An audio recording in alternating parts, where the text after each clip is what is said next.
नमस्कार। आज हम कक्षा 7 इकाई 3 सच्चा हीरा का नाट्यकरण करेंगे। सभी पात्र अपना अपना परिचय देंगे। नमस्ते, मैं इस नाटिका में पहली स्त्री बनी हूँ। नमस्ते, मैं इस नाटक में दूसरी स्त्री बनी हूँ। नमस्ते, मैं इस नाटिका में तीसरी स्त्री बनी हूँ। नमस्ते, मैं इस नाटक में चौथी स्त्री बनी हूँ। नमस्ते, मैं इस नाटक में वृद्ध महिला बनी हूँ।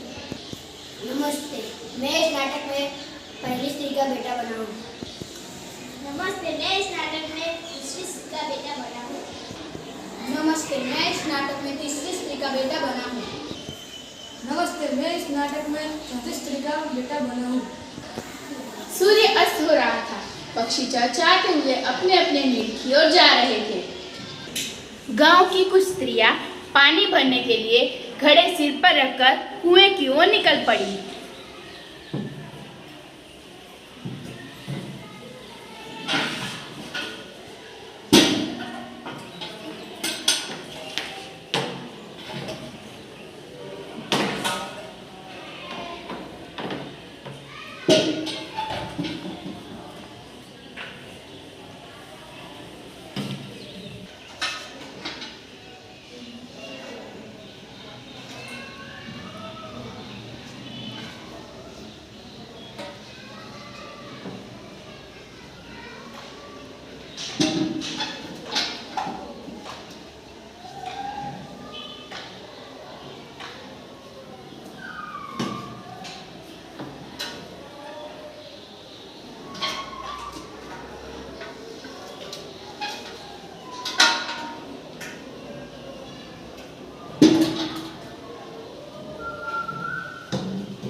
कुछ स्त्रियां अपने अपने घरों लौट गई, परंतु उनमें से 4 स्त्रियां कुएं की पक्की जगह पर बैठकर इधर उधर की बातें करने लगी।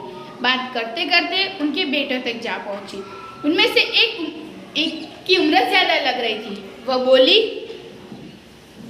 भगवान सबको मेरे बेटा जैसा बेटा दे। मेरा बेटा लाखों में एक है। उसका कंठ बहुत ही मधुर है। वो बहुत ही अच्छा गाता है। उसका गीत सुनकर कोयल और मैना भी चुप हो जाते हैं। लोग बड़े चाव से उसका गाना सुनते हैं। पहली स्त्री की बात सुनकर दूसरी स्त्री का भी मन हुआ कि वो भी अपने बेटे की प्रशंसा करे, और वह बोली, मेरे बेटे की बराबरी कोई नहीं कर सकता। वह बहुत ही शक्तिशाली और बहादुर है। वह बड़े बड़े बहादुरों को भी पछाड़ देता है। वह आधुनिक का भीम है। दोनों औरतों की बात सुनकर भला तीसरी औरत कैसे चुप रह सकती? वह बोल उठी, मेरा बेटा साक्षात बृहस्पति का आकर है। वह जो कुछ पढ़ता है एकदम याद कर लेता है। ऐसा लगता है मानो उसके कंठ में सरस्वती का निवास हो। तीनों औरतों की बात सुनकर चौथी औरत चुपचाप बैठी रही। उसने अपने बेटे के बारे में कुछ न कहा। पहली स्त्री ने उसे टोकते हुए कहा, क्यों बाबा, तुम क्यों चुप हो? तुम तो अपने बेटे के बारे में कुछ बताओ। चौथी स्त्री ने बड़े सहज भाव से कहा, मैं अपने बेटे की क्या प्रशंसा करूं? वह न तो गद्दर सा गायक है, न भीम सा बलवान, और न ही बृहस्पति सा बुद्धिमान। कुछ समय बाद जब वे सब घड़े सिर पर रखकर अपने अपने घरों लौटने लगी, तभी वहां से किसी गीत का मधुर स्वर सुनाई पड़ा। ताड़ी पारो तुम्हारा रामनी रे। उसे सुनकर पहली स्त्री बोली, सुनो, मेरा हीरा गा रहा है। आप लोगों ने सुना उसका कंठ कितना मधुर है? परंतु वो अपनी माँ की ओर ध्यान दिए बगैर वहां से निकल गया। तभी वहां से दूसरी स्त्री का बेटा आता हुआ दिखाई दिया।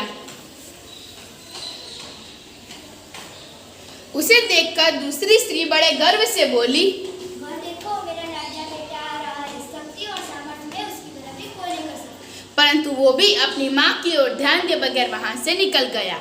वे कुछ आगे बढ़े कि तभी वहां से तीसरी स्त्री का बेटा संस्कृत के श्लोकों का पाठ करता हुआ आता हुआ दिखाई दिया।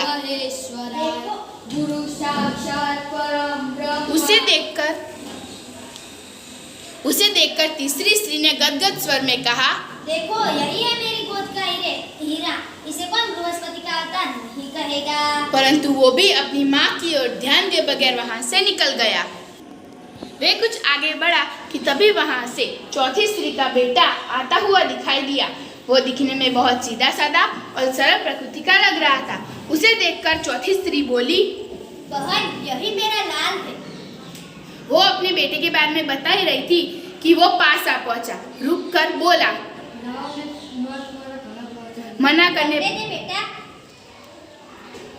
मना करने पर भी अपनी माँ के सिर से घड़ा उतार कर अपने सिर पर रखा और घर की ओर निकल पड़ा। तीनों औरतें बड़े ही आश्चर्य से चौथी स्त्री के बेटे को देखती रही। एक वृद्ध महिला जो बहुत देर से इन चारों औरतों के पीछे चल रही थी, वो पास आकर बोली, देखती क्या हो, यही है सच्चा हीरा।